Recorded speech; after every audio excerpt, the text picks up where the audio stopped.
खट्टा खाने वाली चुड़ैल। रात को अचानक राधिका मौसी को किचन से कुछ गिरने की आवाज आई। उन्होंने बाहर निकल के देखा तो किचन में उन्हें कोई सफेद साड़ी में दिखा। वो चीख पड़ी, हे भगवान, आलतू जलाल तू आई भला को टाल तू, आलतू जलाल तू आई भला को टाल तू। राधिका मौसी को चीखते सुनकर श्रवण बाहर आता है भागते हुए। अरे माँ, क्या हुआ? क्या देख लिया? दादी माँ आ गई क्या सपने में? अरे बेटा, रसोड़े में देख तो कौन है? श्रवण रसोड़े में झांक कर देखता है और उसे कोई नहीं दिखता अंदर।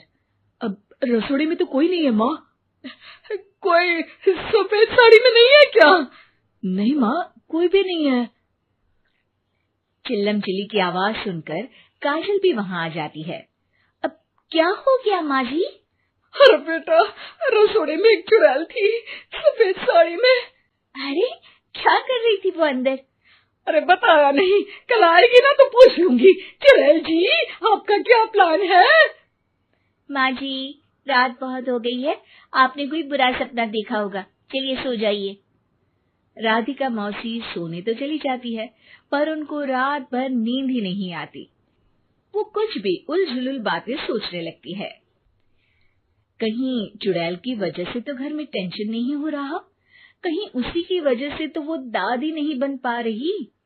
सुबह जब राधिका मौसी रसोड़े में छानबीन करती है तो पाती है कि नींबू का अचार गायब है। चुड़ैल नींबू का अचार ले गई, मुझे तो ठीक नहीं लग रहा कुछ। चुड़ैल को भी पता है कि जिंदगी का असली मजा तो खट्टे में ही है। राधिका मौसी झट से श्रवण को फोन कर देती है। बेटा, मुझे समस्या समझ में आ गई है, हमें एक तांत्रिक की जरूरत है। अरे क्या बोल रही हो माँ, तांत्रिक की क्या जरूरत है? आप पूजा पाठ तो कर ही रही हो ना। आलतू जलालतू मंत्र सारे फालतू जैसे कुछ मंत्र पढ़ो, चली जाएगी अपने आप चुड़ैल। अरे नहीं बेटा, कभी चुड़ैल को कम नहीं समझते। अरे तुझे पता भी नहीं चलेगा कि कभी वो छल करके काजल की जगह घर की बहू खुद बन जाएगी। क्या माँ, कुछ भी बोल रही हो? कहाँ काजल और कहाँ चुड़ैल? वैसे एक बात बताओ, काजल को अगर गाने के लिए बोल देना तो चुड़ैल काजल की आवाज सुनकर घर तो क्या धरती लोग छोड़कर चली जाएगी। तुम ना पढ़े लिखे बच्चे हर चीज को मजाक समझते हो। तुम रहने दो, मैं खुद ही तांत्रिक को बुला लेती हूँ। अच्छा सुन, शाम को इमली लेके आना। क्या है कि चटनी खाए बहुत दिन हो गए है ना? नहीं माँ, इमली तांत्रिक से ही मंगवा लो ना, आटा वगैरह भी उसी से पिसवा लेना। देखो मुझे काम करना है। श्रवण रात को कई तरह की सब्जियों के साथ माँ के कहने पे चटनी के लिए इमली भी ले आया था, लेकिन राधिका मौसी के दिमाग में अलग ही फिल्म चल रही थी। उन्हें अब सिर्फ शक ही नहीं यकीन होने लगा था कि शायद चुड़ैल ने श्रवण पर अपना जाल बिछा दिया था, जिस वजह से श्रवण उनकी बात ही नहीं मान रहा था।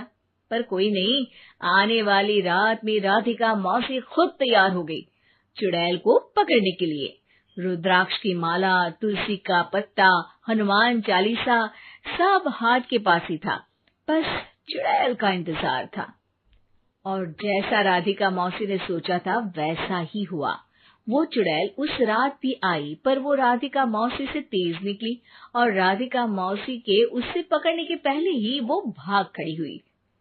जरूर बहू पे साया है उस चुड़ैल का, तभी तो श्रवण के कमरे में गई है। और अगली सुबह राधिका मौसी पिछली रात हुए हमले में किन चीजों का नुकसान हुआ उसका हिसाब लगा रही थी।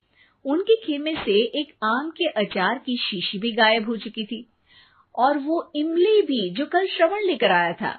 राधिका मौसी इस बारे में सोच ही रही थी कि श्रवण जल्दी से रसोड़े में आकर दवाइयों की पोटली ढूंढने लगता है। अरे बेटा, क्या हो गया? अब माँ, वो काजल की तबीयत खराब है, बहुत घबराहट हो रही है उसे।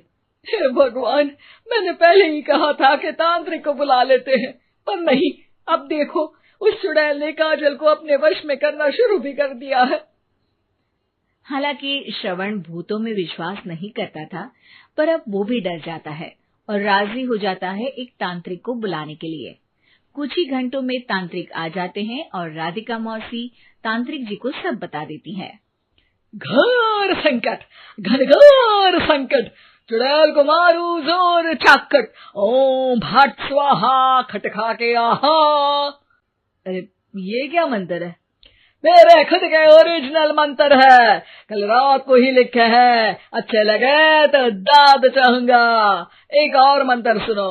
अर्ज किया है आब्राकडाब्रा, दिल्ली बम्बई आगरा, चंदा मामा सोवरले सुरन मामू जारा। ये मंत्र है? अरे कोई 40 वालीसा पढ़ो ना। वक्त कम है, 40 नहीं पड़ेंगे, 20-25 में काम चलाना पड़ेगा। अलग निरंजन जाके लंदन, मुफ्त का मंजान घिस मेरे नंदन। अरे जल्दी करो तांत्रिक जी, जल्दी करो। तांत्रिक अपने उल झलूल मंत्र पढ़ने लगता है। श्रवण को तांत्रिक पे शक होता है। वो अपने एक डॉक्टर दोस्त को कॉल कर देता है ताकि कोई अनहोनी हो तो इमरजेंसी में चीजें मैनेज हो जाए।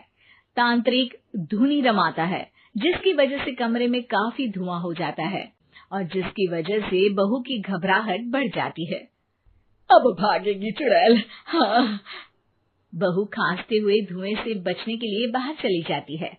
अरे भाग रही है, भाग रही है। पीछे पीछे श्रवण भी जाता है। बहू एक सोफे पर बैठ जाती है।